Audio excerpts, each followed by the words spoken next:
Hello students, how are you? I hope you all are doing well. My dear student, from today onwards, from this video onwards, I am going to add one more subject on my YouTube channel, that is mathematics. And today in this video we will start from class 7th mathematics. Okay, so I had taken the chapter number 11, that is perimeter and area. Okay, perimeter and area, chapter number 11. Okay, so first of all we will try to understand what is a perimeter and area stand for. क्या होता है perimeter और area?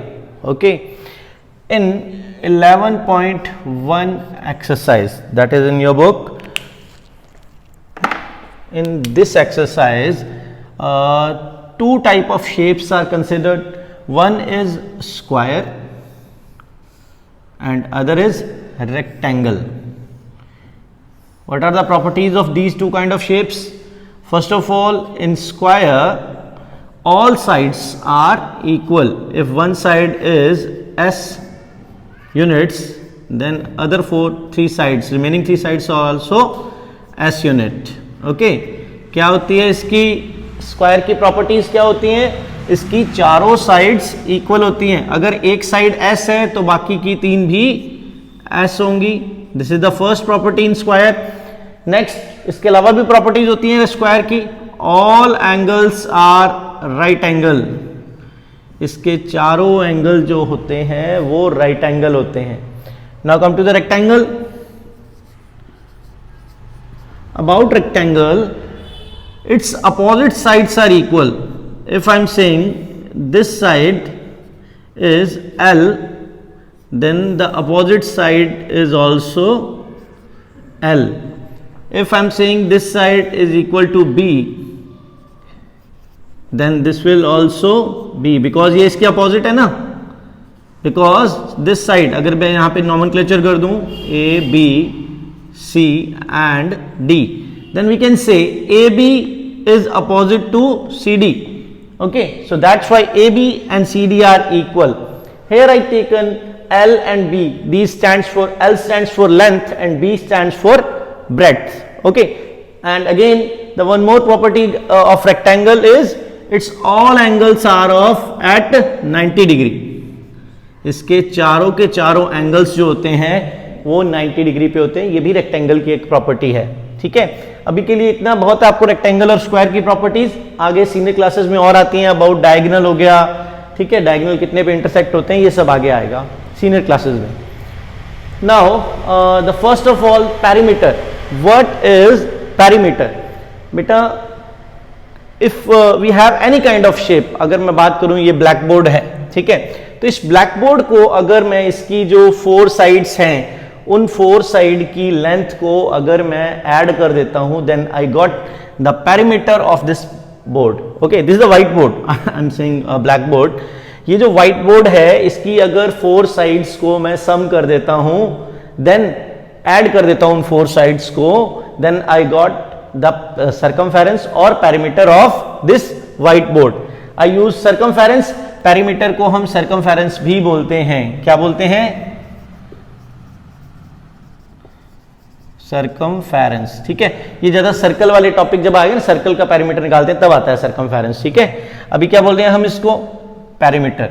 ठीक है, अब इससे देखिए, जैसे अगर मैंने यहाँ पे A, B, C, D ये 4 साइड्स लिए ना, तो अगर मैं इस रेक्टेंगल का पेरीमीटर निकालना चाहता हूं, then what I have to do? I have to measure from one point. I had to start measuring from one point.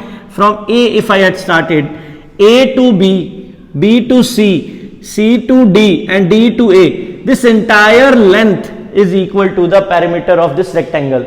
How I can measure? First of all, I will denote perimeter with the term P and start adding all the lengths. L plus B. Okay, this L, this is B and this is again L and again this is B, because this is the opposite of BC. ठीक है, now here is 1L and 1L, it will become 2L. 1B and the second b, it will become 2b. Again simplify it. 2 is common in both. दोनों के अंदर 2 जो है वो common है. इसको मैं बाहर ले लेता हूं और आगे लगा देता हूं एक bracket. It will become 2 in bracket L plus B. This is the formula to find out perimeter of a rectangle. Rectangle का perimeter find करने का formula है ये. क्या था? P is equal to 2 bracket L plus B bracket close. ठीक है? Now similarly, if I want to find the perimeter of a square, then what will I do? Here, as I said, the all four sides length, if I sum all four side length, then I will got the perimeter of a square. कितनी sides हैं? 4 sides हैं और सभी के सभी equal हैं, s हैं, तो s plus s plus s plus s. कितने टाइम s हो गया? 1s 2s 3s 4s. इन सभी को अगर हम ऐड करेंगे it will become 4s. So the perimeter of a square is 4 into side. S means side, जो भी हमें लेंथ दी होगी. ठीक है? Now take one simple example. If any square given and its one side is equal to 4 centimeter, कुछ भी ले सकते हैं एग्जाम्पल समझने के लिए. हमने ये लेट किया कि इसकी ये जो साइड है A B C D, ठीक है, एक साइड जो है वो 4 सेंटीमीटर है. Now this shape is square. अगर ये स्क्वायर है तो इसकी चारों साइड इक्वल होंगी, तो सभी की सभी साइड कितनी होंगी? Equal 4 centimetre. ओके, यूनिट्स जरूर लिखना है बेटा. सो पेरीमीटर क्या होगा इसका? 4 इंटू साइड. साइड कितना है? 4 centimetre. It will become 16 centimetre. तो इसका पेरीमीटर क्या हो गया? 16 सेंटीमीटर. सिमिलरली अगर मैं बात करूं यहां रेक्टेंगल की, लेट अस अज्यूम कि इसकी जो लेंथ दी हुई है L, ये 4 सेंटीमीटर है और जो ब्रेड्थ दी हुई है वो है 2 centimetre. Then if I want to find out the perimeter of this shape, so हमारे पास फॉर्मूला था P is equal to 2 bracket L plus B bracket close. So put the values in this formula. यहां लिख रहा हूं मैं, ठीक है. P 2 ब्रैकेट L कितना है हमारे पास? 4 सेंटीमीटर प्लस B कितना है हमारे पास? 2 centimetre. Okay, now 2 in bracket 4 plus 2 6, and if I multiply 2 with 6 it means 12 centimetre. This is the answer. Okay, so this is how you got the perimeter of a given shape if the shapes are either square or rectangle. ठीक है, एक बात ध्यान रखिए, bracket के बाहर अगर कोई टर्म लिखा हुआ है और ब्रैकेट और उस टर्म के बीच में अगर कोई साइन नहीं दिया हुआ, इट मीन कि वो टर्म इस ब्रैकेट के अंदर वाली टर्म से मल्टीप्लाई में है. ठीक है, कुछ बच्चों को नहीं पता होता, that's why. So this is about how we can calculate perimeter of a square और रेक्टेंगल. और पेरीमीटर क्या होता है? किसी भी शेप की चारों तरफ की जो उसकी लेंथ है, अगर हम उसको ऐड कर देते हैं then we got perimeter. Similarly ये स्क्वायर था, इसकी चारों साइड की शेप को अगर हमने ऐड कर दिया then we got the perimeter of this square. Now come to the area of the square और रेक्टेंगल. इन दोनों ही शेप्स में हम जो एरिया है उसको कैसे कैलकुलेट करेंगे वो. Students, as I explain you कि अगर हम इस चारों साइड्स को ऐड कर देते हैं then we got the perimeter. Similarly जो एरिया होता है, area is the space occupied by this enclosed shape. ये जो एक इनक्लोज्ड शेप है, इसने जितना ये स्पेस ऑक्यूपाई कर लिया अंदर का, ये होता है इसका एरिया. क्या होता है? एरिया. ओके, इनक्लोज्ड शेप की बात कर रहा हूं मैं. ये जो बंद एक शेप है, इसने जितना स्पेस ऑक्यूपाई कर लिया वो है उसका एरिया. कोई भी शेप हो सकती है. Let us assume this is a shape, ये इनक्लोज्ड है, कहीं पे बंद हो रही है, तो इसके अंदर इसने जितना ये स्पेस ऑक्यूपाई किया हुआ है ये होगा इसका एरिया, जिसको मैंने ये लाइन लाइन लगा दिया. ठीक है। सिमिलरली ये है इसका एरिया।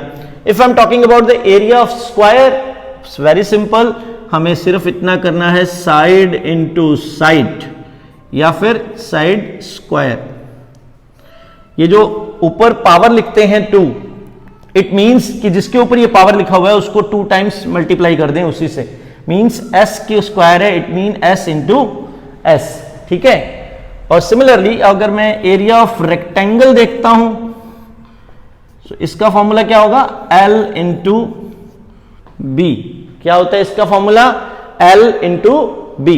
फटाफट यही जो वैल्यूज लिखी हुई हैं इनको पुट कर लेते हैं और देखते हैं क्या आता है आंसर हमारे पास। अगर हमारे पास साइड 4 है किसी स्क्वायर की तो एरिया क्या होगा, 4 का square, it mean 4 into 4 and it will become 16, ठीक है। 16 के साथ में हम लिखेंगे सेंटीमीटर स्क्वायर। याद रखिएगा जब हम पेरीमीटर फाइंड कर रहे थे तब हम जो भी फाइनल आंसर के साथ जो यूनिट लिखते थे उसमें ऐसे ऊपर स्क्वायर नहीं लिखते थे, लेकिन जब हम एरिया फाइंड कर रहे हैं तब हम क्या कर रहे हैं, इसके ऊपर स्क्वायर लिखते हैं, ठीक है। तो याद रखिएगा यूनिट का स्क्वायर, यूनिट क्या होता है, ये सेंटीमीटर, मीटर, किलोमीटर जो भी हम लिखते हैं, these are the units, okay. Unit के ऊपर हम स्क्वायर लगाना जरूरी है हमें अगर हम एरिया फाइंड कर रहे हैं। Similarly, if I want to find the area of this rectangle, what will I do? L into B. L is 4 and B is 2. It will become 4 into 2, 8 centimeter square, the area of rectangle. So this is how we can find perimeter and area of the two given shapes. One is square, other is rectangle. Okay. इस video में इतना ही। In next video we will consider a few of the numerical problems of 11.1। Okay, thank you.